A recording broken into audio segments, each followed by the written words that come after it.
Immédiatement après s'être réveillée, Della vit la mystérieuse déesse dans son lit. Elle cria et rapidement, la mystérieuse déesse reprit son visage normal. Lorsqu'elle voulut attaquer Della avec ses pouvoirs, Della cria « Annie, reine-mère, qui t'a envoyé pour me détruire ? Ma grand-mère m'a dit que tes devoirs étaient de protéger les gens de notre royaume et de détruire tous ses ennemis. Pourquoi veux-tu me tuer ? Que ai-je fait ? Qui es-tu » La déesse demanda d'une voix inhabituelle.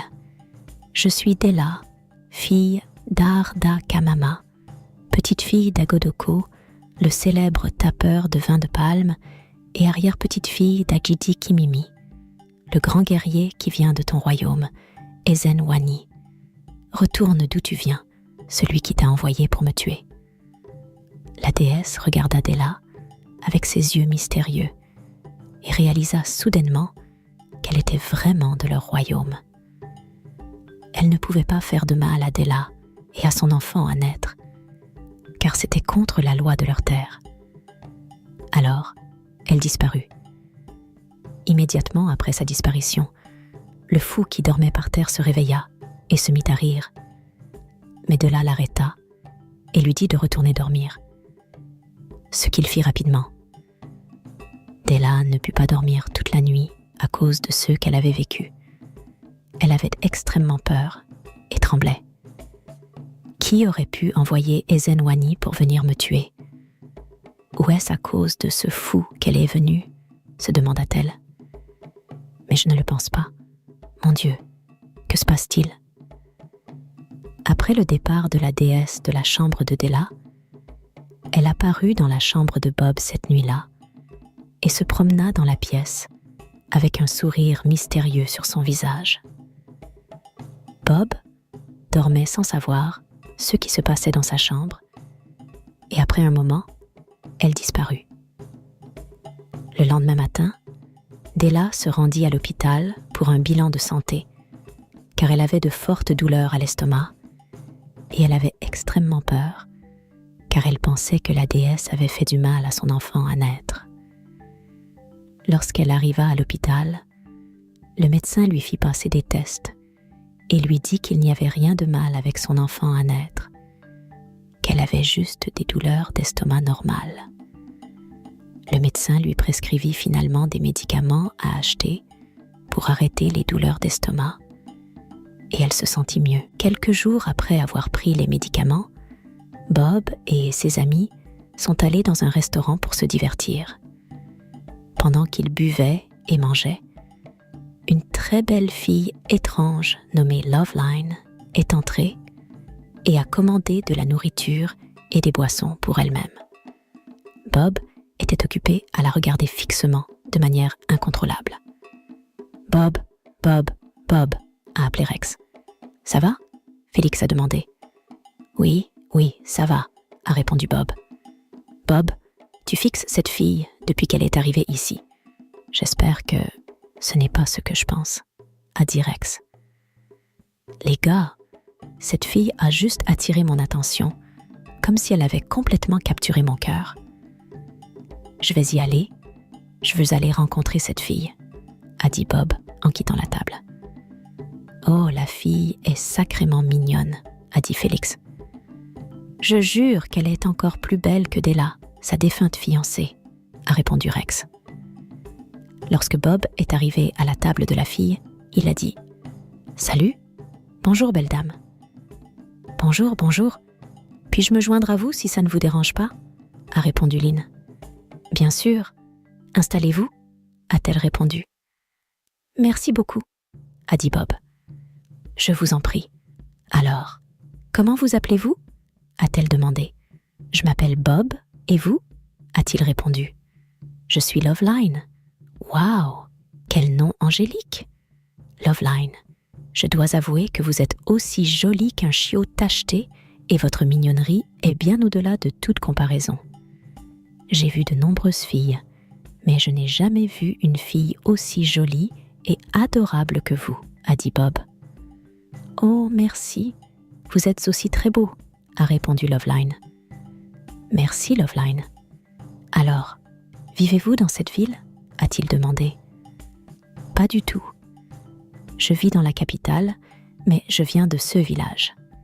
Je suis juste venue ici pour un projet très important, a-t-elle répondu. Waouh, c'est incroyable. Alors, combien de temps comptez-vous rester ici ? A-t-il demandé. Juste une semaine, je crois. D'ici là, j'aurai accompli ma mission puis je retournerai à la capitale, a-t-elle répondu. Ensuite, ils ont échangé leurs contacts et lorsqu'ils se sont regardés dans les yeux, c'était comme un coup de foudre. 3 jours plus tard, le prince Dan a convoqué Ono, le premier ministre, et les membres du cabinet du roi. Je vous ai convoqué ici pour discuter de quelque chose de très important, a déclaré Dan. Mon prince, allez-y et dites ce que vous avez à dire. Nous sommes tout oui, a dit Anor. Merci beaucoup, mes aînés. Cela fait 2 mois depuis la mort du prince Obi, et mon père est parti en Inde pour des traitements. Le trône est vacant depuis qu'il est tombé malade. En tant qu'héritier, je veux que vous me couronniez roi. Quand mon père reviendra, je lui céderai le trône, a dit le prince Dan. C'est une abomination, mon prince. C'est contre nos coutumes et traditions, a répondu Anor. Nous ne vous couronnerons jamais roi tant que notre roi sera encore en vie, ont-ils répondu. Je donnerai à chacun de vous 500 millions S. C'est 2 à 2 millions S chacun pour me couronner roi, a déclaré Dan. Merci mon prince, mais nous n'avons pas besoin de votre argent et vous ne serez jamais couronné roi tant que votre père n'aura pas rejoint nos ancêtres. Nous vous prions de nous laisser partir, a répondu Ono, et ils ont tous quitté le palais. Quelques jours plus tard, Bob a invité Loveline chez lui pour passer une nuit avec lui, car elle avait l'intention de voyager vers la capitale le lendemain. Quand elle est venue cette nuit-là, ils ont fait l'amour sans protection. Cette nuit-là, Bob a fait un terrible cauchemar où il payait la dot de Loveline, où ils célébraient leur mariage traditionnel et où, le jour du mariage, ils étaient unis comme mari et femme après s'être mis mutuellement les bagues de mariage. Ils ont décidé de s'embrasser, mais alors qu'ils s'embrassaient, soudainement, l'un s'est transformé en le visage de cette mystérieuse déesse. Bob a crié et s'est réveillé en sursaut. Immédiatement après s'être réveillé, il s'est tourné vers Loveline qui était réveillée et le regardait. Lynn lui a dit « Mon mari, félicitations ». Puis, elle a disparu. Dès qu'elle a disparu, Bob s'est enfui de la chambre jusqu'à la chambre du gardien. « Hola !»« Hola ! Hola !» a appelé Bob avec une grande peur. « Qu'est-ce qui te poursuit ?» a demandé le gardien. « As-tu vu qui ?» a demandé Hola. « Cette fille qui est venue me rendre visite », a répondu Bob. « Je n'ai vu personne », a dit Hola. « Va dans ma chambre, apporte mes téléphones et verrouille toutes les portes. »« Je veux dormir dans ta chambre », a ordonné Bob. « Qu'est-ce qui se passe ?» a demandé Hola. « Mon ami, vas-tu faire ce que je te demande et arrêter de me poser des questions stupides ?» a commandé Bob. Dès que le soleil s'est levé le matin, Bob est parti chez son ami et lui a tout révélé. « C'est incroyable, Bob. Ton problème est la ténacité. Je t'ai prévenu de te débarrasser de cette fille, mais tu n'as pas écouté, a dit Rex. Oublie ce que tu dis. Parlons de comment aborder ces problèmes avant qu'ils ne deviennent incontrôlables, a répondu Félix. Que devrions-nous faire maintenant ? A demandé Rex. Bob, que comptes-tu faire maintenant ? Parce que cette affaire semble délicate, a demandé Félix. Je veux aller rencontrer ce médecin traditionnel pour voir s'il peut m'aider, car en ce moment même, je ne me sens pas bien. J'ai l'impression que ma vie est en danger, a murmuré Bob. C'est exactement ce que je pense. Quand vas-tu y aller ? A demandé Félix. Aujourd'hui, frérot, a crié Bob. Quelques heures plus tard, Bob arriva au sanctuaire. Jeune homme, qu'est-ce que c'est cette fois-ci ? Demanda le médecin traditionnel. Les yeux des dieux, aidez-moi, ma vie est en danger, s'exclama Bob. Jeune homme, quel est votre problème ? Demanda le médecin. Bob lui expliqua tout. Jeune homme, étends tes mains, ouvre tes paumes, dit le médecin traditionnel en secouant la tête. Jeune homme, je t'avais prévenu, mais tu as laissé tes amis te tromper. Les yeux des dieux, que dois-je faire à ce moment critique ? Demanda Bob, avec des larmes dans les yeux. Jeune homme, il n'y a absolument rien que tu puisses faire, ni moi non plus, car tu es déjà marié à une déesse ancienne très puissante. Je suis fini, je suis fini. Les yeux des dieux, s'il vous plaît, aidez-moi, s'écria Bob. Jeune homme, il n'y a aucun moyen que je puisse t'aider. La déesse est extrêmement puissante, je ne peux pas lui résister. Mais elle ne te fera pas de mal, car elle est amoureuse de toi. Mais si tu oses épouser une autre femme ou coucher avec une autre fille, ce sera une grande bataille entre toi et elle. Maintenant, quitte mon sanctuaire, déclara le médecin traditionnel. Bob quitta tristement le sanctuaire. Quelques mois plus tard, Della donna naissance à un garçon nommé Fortune. Si ce n'était pas pour Dieu, Della aurait pu perdre la vie lors de l'accouchement. Elle a connu diverses complications avant de donner naissance à Fortune. Elle a dépensé tout l'argent qu'elle avait pour payer ses frais d'hôpital, les médicaments et acheter les affaires du bébé. Et il n'y avait personne pour l'aider. Elle a lutté toute seule. Mais Dieu l'a aidée. Le jour où elle a donné naissance à Fortune, il y avait des signes mystérieux dans le palais. Divers oiseaux sont venus voler autour du palais. Il a plu uniquement dans le palais pendant 3 jours sans arrêt. Et de nombreuses choses étranges se sont produites dans le palais. Après ces signes étranges, la reine Ono et les membres du cabinet du roi ont interrogé le prince Dan. « Mon prince, le palais connaît des signes inhabituels ces derniers temps, et au fil des ans, ces signes ne se produisent que lorsque naît un futur roi de ce royaume. Nous vous avons convoqué ici pour vous demander si vous avez mis une fille enceinte sans que nous le sachions, dit la reine. Oh non, vous savez que je ne peux pas cacher de si bonnes nouvelles à vous tous. Je n'ai pas mis une fille enceinte, répondit le prince Dan. S'il vous plaît, mon fils, dites-nous la vérité.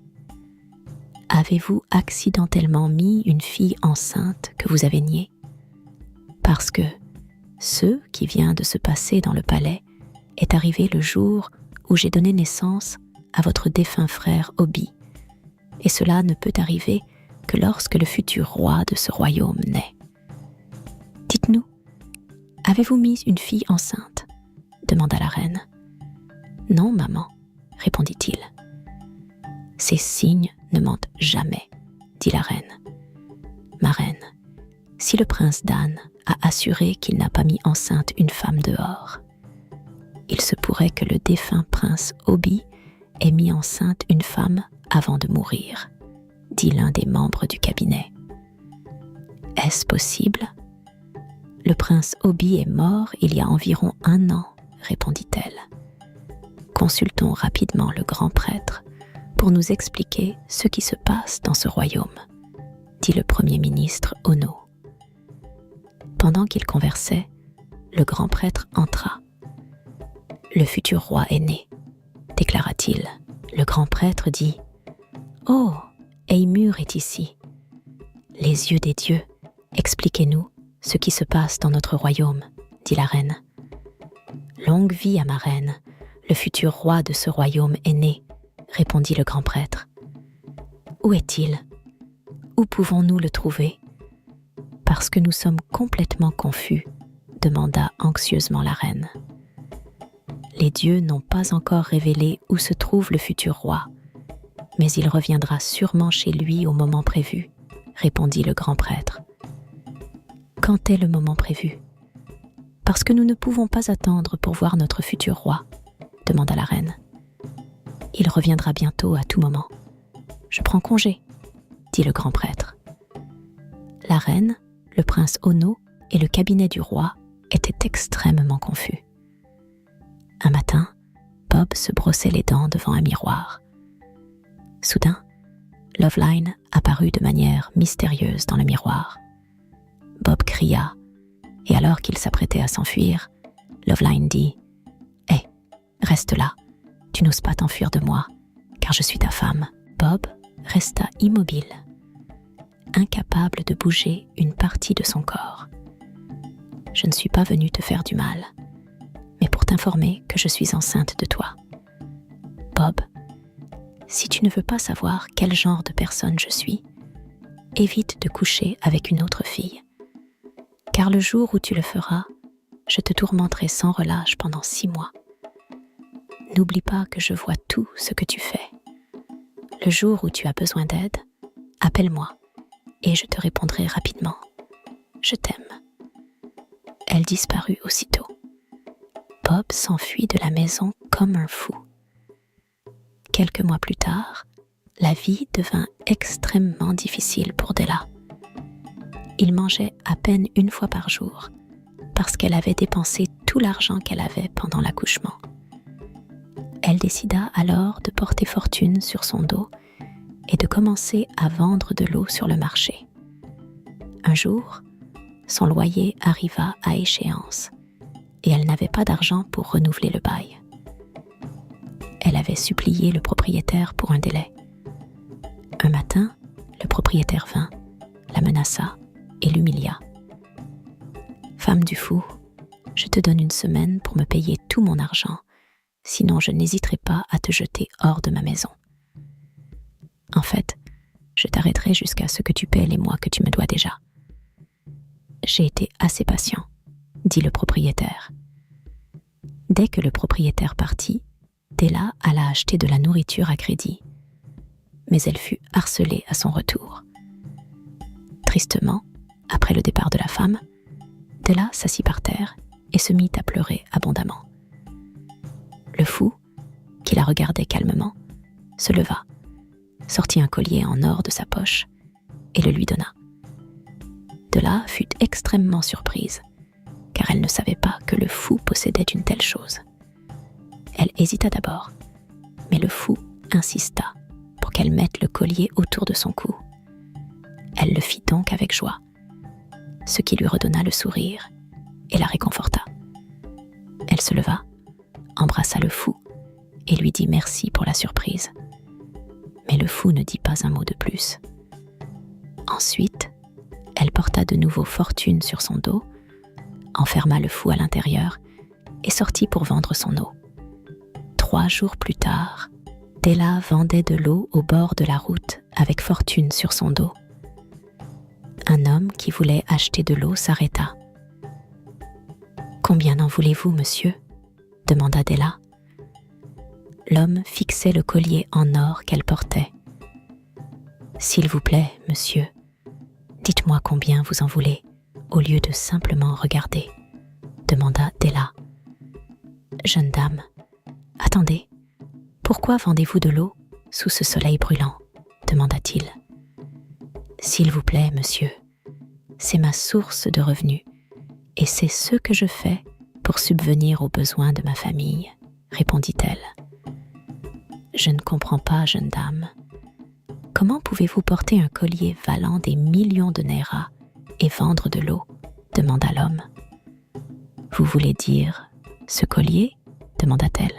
« Oui, c'est un collier valant des millions de nairas, je ne savais pas. »« D'où l'avez-vous obtenu ?»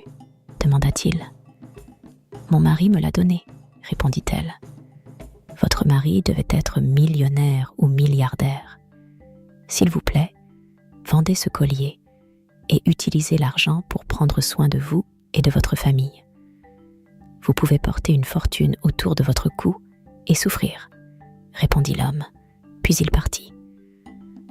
En entendant ce que l'homme avait dit, Della se rendit rapidement au marché local de l'or. Quand elle demanda le prix du collier, elle fut choquée d'entendre les malams lui dire qu'il valait 2 millions de néras. Elle quitta silencieusement le magasin et se rendit dans un autre. Lorsqu'elle y arriva, les commerçants la dévisagèrent de la tête aux pieds et fixèrent le prix du collier à 3 millions de néras. Voyant que les commerçants d'or l'évaluaient avant de lui dire le prix, elle ne le vendit pas, car elle pensait que le collier pouvait valoir plus que le montant qu'ils avaient fixé. Elle rentra chez elle, tressa ses cheveux, acheta la plus belle et la plus chère robe et chaussures qu'elle possédait, et s'habilla luxueusement. Elle loua ensuite un taxi très propre pour la ramener au même marché de l'or. Quand elle arriva, elle se comporta et agit comme la fille d'un milliardaire. Tout en elle changea. Alors, lorsqu'elle demanda à l'acheteur combien il offrirait pour le collier, il dit « 10 millions, madame. » « 10 ? Savez-vous combien j'ai payé ce collier ? Si vous n'êtes pas intéressé, faites-le moi savoir. J'ai d'autres acheteurs qui m'attendent, dit Della. « Madame, combien voulez-vous vendre le collier ? Demanda le propriétaire du magasin. 25 millions de néras, répondit-elle. Ah, madame, 25 millions, c'est trop cher. D'accord, je paierai 13 millions de néras, dit-il. Vous n'êtes pas prêt à acheter. Chauffeur, veuillez me conduire ailleurs, dit Della. Elle alla dans 3 endroits différents et ils fixèrent tous un prix inférieur au premier acheteur. Elle retourna donc chez le premier acheteur. D'accord, apportez 16 millions et faisons affaire. Della dit « Non, madame, le mieux que je puisse faire est 13 millions et demi, dit l'acheteur d'or. Vous savez quoi ? Apportez 14 millions et demi, dit Della. 14, c'est bon, madame. Je m'en vais. Au revoir. Passez une bonne journée, madame, dit l'acheteur. Venez, laissez-moi vous donner 14 millions et demi. Chauffeur, s'il vous plaît, partons. Il n'est pas prêt à acheter. S'il vous plaît, madame, revenez. Donnez-moi votre numéro de compte, dit Della. 2 minutes plus tard, l'acheteur transféra 15 millions de néras sur le compte de Della. Ensuite, Della paya le chauffeur de taxi, régla toutes ses dettes et paya son loyer. Enfin, elle acheta tous les articles dont elle avait besoin à la maison et acheta également des vêtements et des chaussures pour le fou. Lorsqu'elle rentra chez elle, elle demanda au fou « Qui es-tu » ?« Moi, le fou ?» demanda-t-il et rit.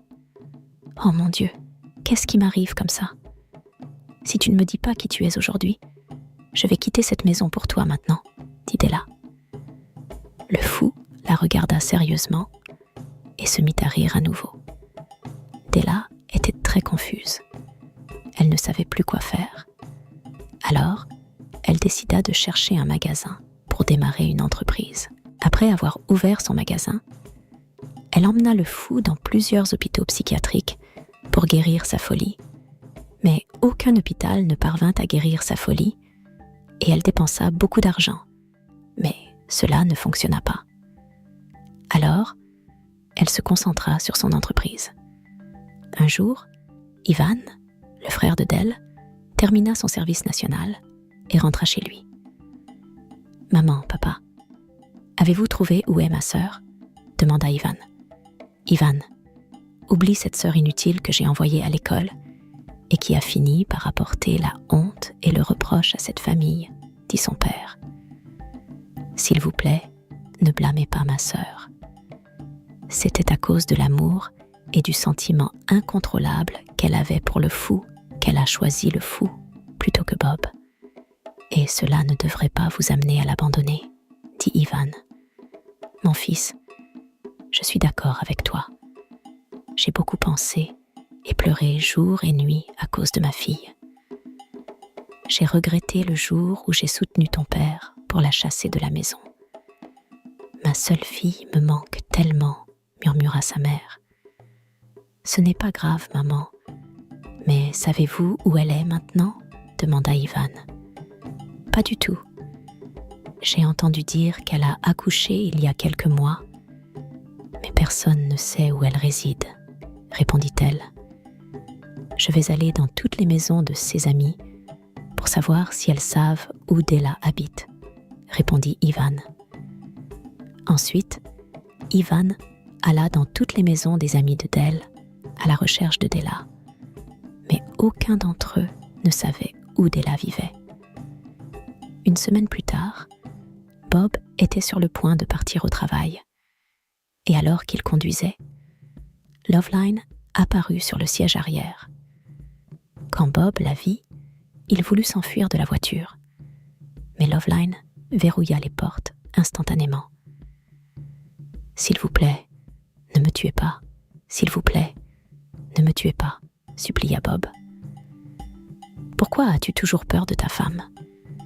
Je t'ai dit que je ne te ferai jamais de mal car tu es mon cher mari et plutôt tu m'acceptes comme ta femme. Mieux c'est pour toi, » dit Loveline. « Que veux-tu de moi ? » demanda Bob, effrayé. « Rien d'autre que ton amour. J'ai 2 surprises pour toi. La première est que j'ai donné naissance à un garçon dans un autre monde. Prends cette carte, utilise-la et retire n'importe quelle somme d'argent que tu veux, mais ne vérifie jamais le solde du compte. Mais le jour où tu vérifies le solde du compte, ou que tu donnes la carte à quelqu'un d'autre pour retirer de l'argent, il y aura des conséquences. Prends-la et utilise ton année de naissance comme code PIN. Bob était extrêmement effrayé de récupérer la carte, mais Loveline la lui jeta sur le corps et disparut. Bob ouvrit les portes et s'enfuit le plus loin possible de la voiture. 2 heures plus tard, Bob revint avec Félix et Rex pour récupérer sa voiture. Il ouvrit la voiture avec crainte et la mystérieuse carte de retrait d'argent que Loveline lui avait donnée était toujours dans la voiture. Alors, il révéla tout. Ce que Loveline avait dit sur la carte de retrait à ses amis. « Bob, qu'attendons-nous ? Allons tester cette carte de retrait pour voir si elle fonctionne, » dit Félix. Ensuite, ils allèrent à un distributeur automatique et Bob utilisa la mystérieuse carte de retrait pour retirer une grosse somme d'argent ce jour-là et ils étaient très heureux. De retour à Ivan, après avoir demandé où se trouvait-elle à ses amis sans succès, il se souvint d'Anita. Il se rendit ensuite chez Anita. Anita dit qu'elle ne connaissait pas sa localisation, mais avait son numéro de téléphone direct. Et elle donna le numéro à Ivan, qui en fut très reconnaissant. Plus tard dans la soirée, Ivan appela Della au téléphone. Elle fut choquée d'entendre la voix d'Ivan. Ivan dit qu'il voulait venir la voir, qu'il avait tellement regretté son absence. Della dit qu'elle ne donne pas son adresse, mais lui donna l'adresse de son magasin. Quelques heures plus tard, Ivan arriva au magasin de Dell et elle l'emmena à son appartement. Ivan fut extrêmement étonné de voir à quel point Della prenait bien soin du fou. Della lui parla du collier en or que le fou lui avait donné. « Sœur, ne penses-tu pas qu'il est grand temps de l'emmener dans un hôpital psychiatrique dans un autre état ?» demanda Ivan. « Ivan, je suis juste fatiguée. Je l'ai emmené dans plusieurs hôpitaux psychiatriques et j'ai dépensé énormément d'argent de l'argent que j'ai obtenu en vendant le collier. Mais aucune solution à sa folie. Sœur, je comprends. Mais s'il te plaît, ne renonce pas. Essaie juste de l'emmener dans un hôpital psychiatrique dans un autre état. Et je suis prêt à te soutenir autant que je le peux. Dans quel état parles-tu ? Demanda Della. État d'ado, répondit Ivan. D'accord, j'y réfléchirai, répondit Della. S'il te plaît, sœur, réfléchis vite. Tu sais que je veux toujours le meilleur pour toi. Ivan, je sais. Alors comment s'est passé ton service de jeunesse ? C'était incroyable, sœur. Je remercie Dieu. Même moi, je veux me précipiter à mon magasin avant que les clients ne viennent me chercher. 3 jours plus tard, Ivan appela son meilleur ami qui était basé à Ado, à qui il avait partagé la situation de l'état du fou il y a 3 jours. « Allô, Ivan ? Fred ? Quoi de neuf ? Ivan, j'ai une mise à jour concernant l'état du fiancé de ta sœur dont tu m'as parlé il y a 3 jours. Fred, quelle est la mise à jour ? Ivan, il y a un nouvel hôpital privé qui vient d'ouvrir. Mes parents m'ont parlé.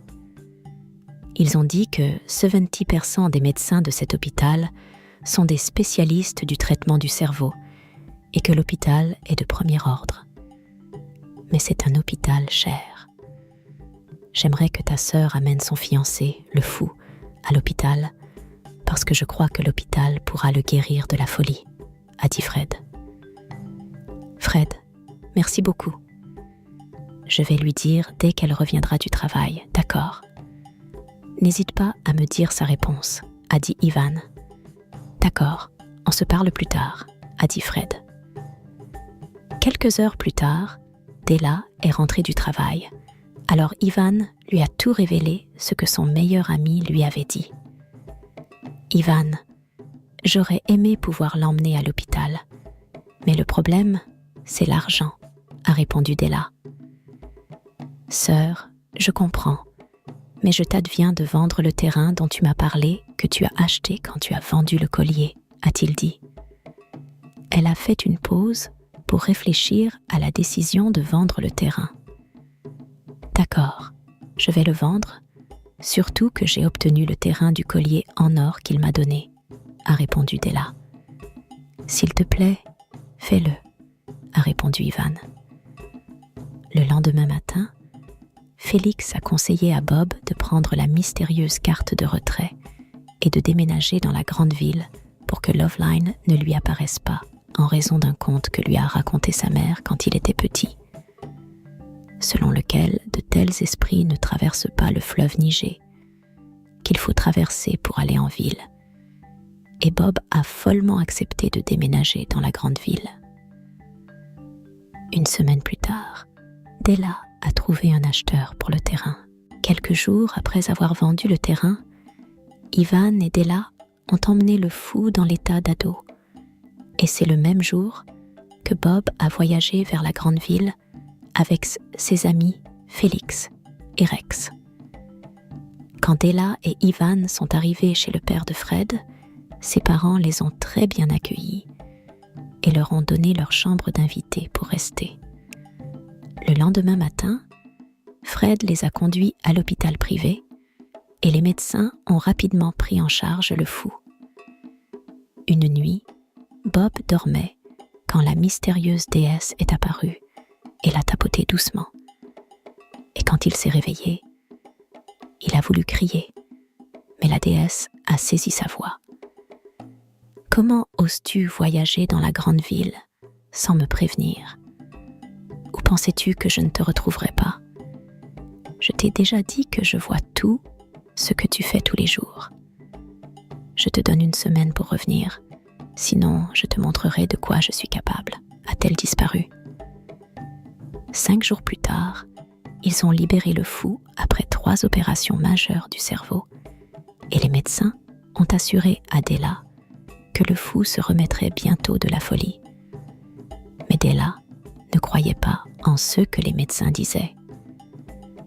Lorsqu'ils sont rentrés chez eux, Della a commencé à se lamenter, car elle avait gaspillé l'argent car il n'y avait aucune amélioration. En fait, il semblait se détériorer, car il dormait toujours excessivement. Sœur, essayons juste d'être patients, comme l'ont dit les médecins, a dit Ivan. Ivan, laisse-moi avec tous ces conseils. Je suis fatiguée d'attendre. Je ne peux plus attendre. J'ai juste gaspillé cet argent, a-t-elle dit. Un matin très tôt, Della était dans la salle de bain en train de prendre son bain, tandis qu'Ivan, Fortune et le fou dormaient encore. Soudain, elle a entendu le fou demander « Où suis-je ? Qui m'a kidnappé ?» Della s'est rapidement séchée et est sortie pour voir ce qui se passait. « Ivan, que se passe-t-il ?» a demandé Della, perplexe. « Je suis aussi confus que toi, » a répondu Ivan. « Hé, femme, qui êtes-vous ? Qui m'a amené ici ?» demanda le fou. « Je, balbutia Della, perplexe. « Eh, monsieur et madame, j'ai besoin de réponses à mes questions tout de suite. Attendez, est-ce que vous m'avez kidnappé et amené dans cette maison de porc ? Vous ne savez pas qui je suis et qui est mon père ? Demanda le fou. Nous ne vous avons pas kidnappé, monsieur. Ma sœur et moi avons été ceux qui ont sauvé votre vie, répondit Ivan. Sauvé ma vie ? Comment ? Qui êtes-vous ? Demanda le fou. Je suis votre femme, l'homme ici est mon frère cadet, et le bébé sur le lit est votre fils biologique, répondit Della. Ma femme et mon fils ? Comment ? Quand est-ce que je vous ai épousé ? Où est mon téléphone ? Demanda le fou, perplexe. Monsieur, vous vous êtes marié avec ma sœur l'année dernière, et vous avez vécu avec elle depuis plus d'1 an maintenant, répondit Ivan. Vivre avec qui depuis 1 an ? Il est très clair que vous êtes fou. Puis-je avoir mon téléphone ? Ordonna le fou. Della ne pouvait pas prononcer un mot. Elle pleurait juste silencieusement. Monsieur, nous ne vous avons pas vu avec un téléphone quand nous avons sauvé votre vie, répondit Ivan.